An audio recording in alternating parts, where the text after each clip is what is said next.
Hi, welcome to my new video. This time I will talk about a kind of different topic than usual. I will talk about something which is more related to the data science than to data engineering, even though you can mix, of course, apply some data engineering skills for the topic of my video. Because the topic of my video will be feature stores. So I explained the general idea of feature stores in the two articles currently that are linked in the description of this video. And this time I would like to show you an implementation of a feature store, which is an open source implementation, which is called Feast. Feast, which comes from feature store. So on my screen, you can see that I have prepared 6 different files that I will use in the demo. But before them, I would recommend you to run this generate test data file that will generate some test data. And obviously this should be a feature engineering task, but I'm not a very good data scientist. I'm more data engineering person. And that's why I simply used PySpark to generate some sample Parquet files. So when it comes to the demo files, it's the first one. It's the first one where I'm generating the features definitions. So you can see that I'm using a kind of a fake data set when I have some players, football players, who can have scored some goals or make some assists. And the player is identified with the player ID attribute. So the first thing to notice is that whenever I define a feature or an entity, I have to specify the type. All this will be used to compose a feature table, which is a kind of container, metadata container, for these two features and the entity defining them. So you can see that to define a feature table, you also have to specify the name. You have to define the entities that you will use, the features. You can also annotate the table with some extra labels that will help you to add some interesting metadata layer to it. And finally, you have to also define where the data, where the features associated to this table will be stored. So if you check the Feast source code, you will see that there an abstraction class called data source. And when you check the implementation, you will see that you can choose between batch or data at rest sources like files or BigQuery and data in motion sources like Apache Kafka or Amazon Kinesis. Since it's open source, I think that you can also extend it to other things if you prefer, but anyway, it's not the topic of this video. So to define a source, since I'm doing a very simple example, I prefer to work only with the files.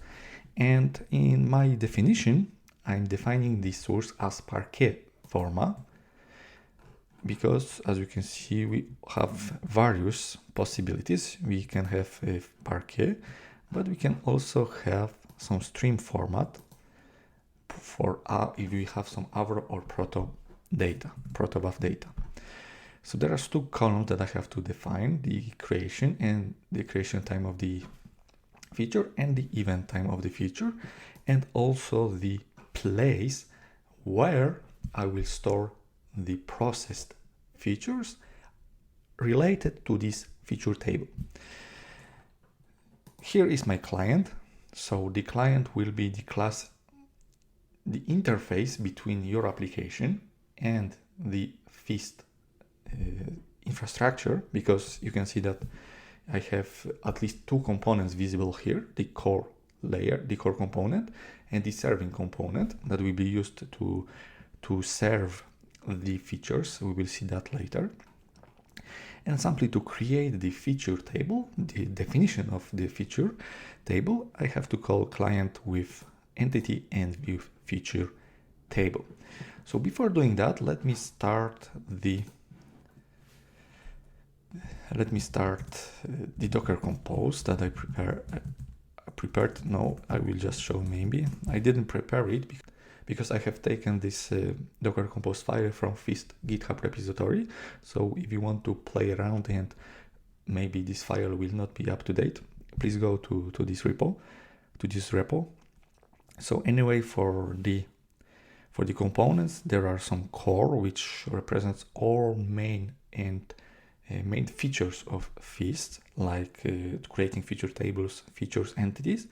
Later we have some job service that we will use later to create Apache Spark jobs to migrate some offline and online data. You have some Jupyter that you can use to play around in a notebook environment, but it's not required if you want to run it on production. We have some Kafka for streaming data. Well, I really don't need it here, but I let the Docker Compose as it was to simplify the maintenance if for whatever reason I need to update it. And I have the metadata PostgreSQL serving layer for the online serving for the low latency needs. Redis that will be used by this service, by this online serving, and Prometheus for the monitoring. But once again, I will not demonstrate it here. So I will just restart from scratch everything. Sorry, no, not a good comment. Yeah, it's really fine right now. And let's wait a few minutes before it starts. Okay, the application started. Let's try now to create the feature table, the first item of our list. And as you can see, we correctly created the features, and when we queried the table, the client, for the features we have just created, we correctly got two features, namely the assists and goals. So now, as of now, the feature table is empty, meaning that there is no data associated to it. So I will now just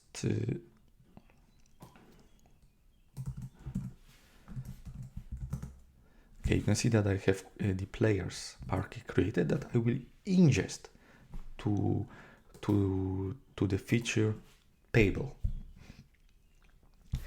and you can see that the data has been successfully ingested to the feature table. So what I will do now, in order to use this data in your training process, we will have to extract it for the entities we want.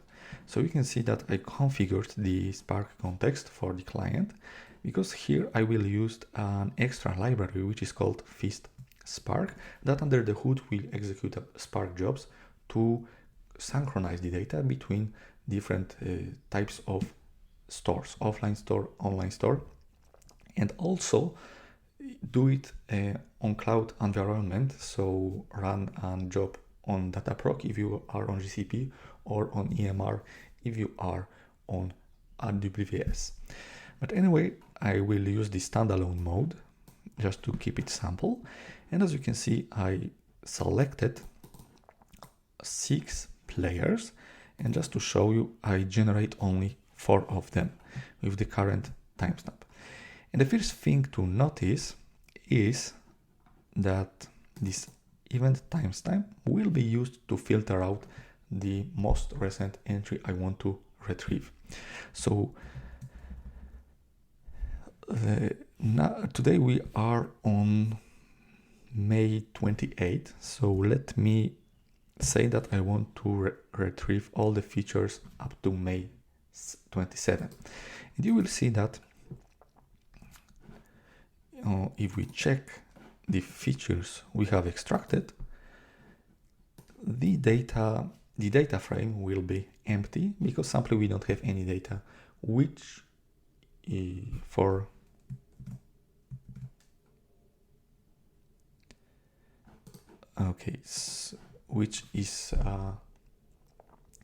because simply we don't have any data which was created before that time.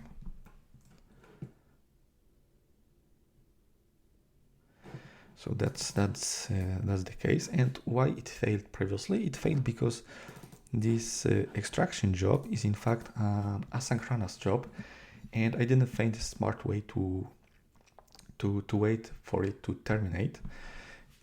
And it's just an assumption I could add a time slip, but let's do that for the next time. Yeah, let's say that we'll wait 30 seconds, and so that we should avoid the null problem here. But as you can see, since we don't have any data created up to May 27, we don't have any features to work with. So now I will do the opposite, and I will try to extract the features that were created up to tomorrow. So the job is currently running.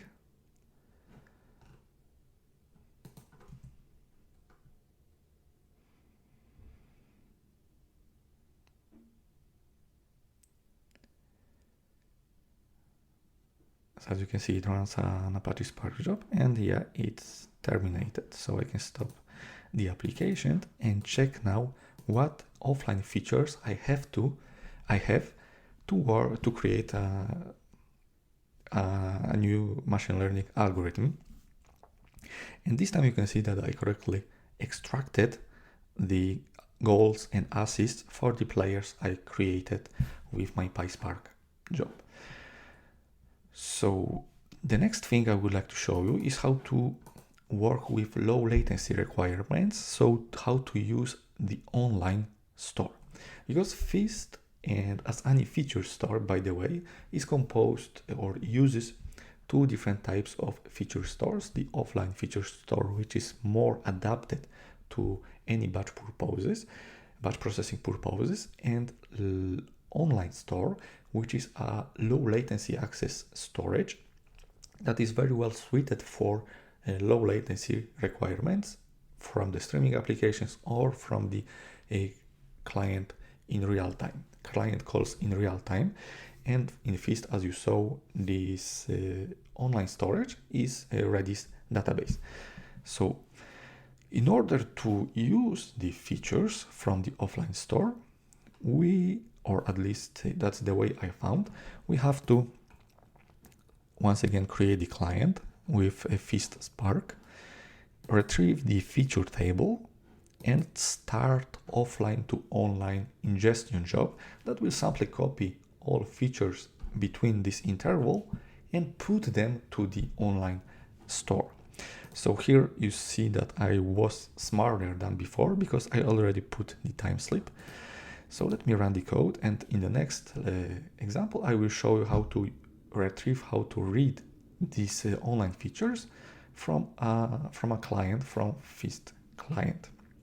So once again, it's a PySpark job here, and you will see in a few seconds when it terminates how to get this data from the online storage. So it stopped, and now the online features, it's very straightforward in fact, because we initialize the client, this time without the Feast Spark module, because the client will simply query the basic APIs, the basic components of Feast. And we have to call the method which is called get online features.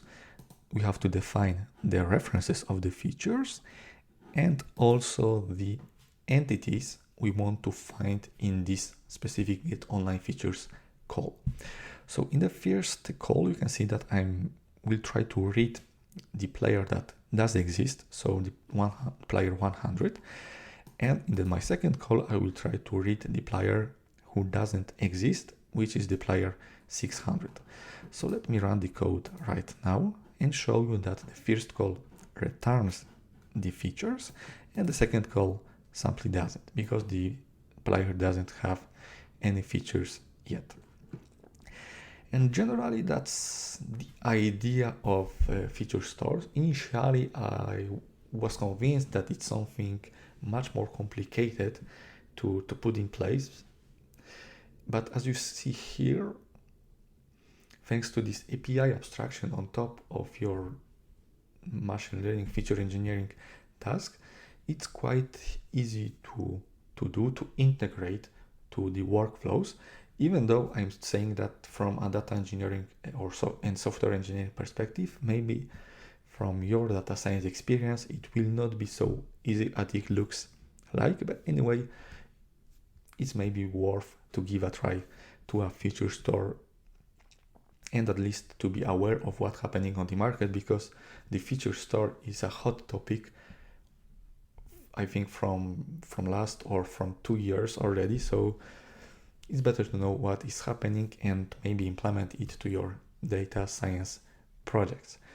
It was Bartosz Konieczny from waitingforcode.com. Thanks for watching.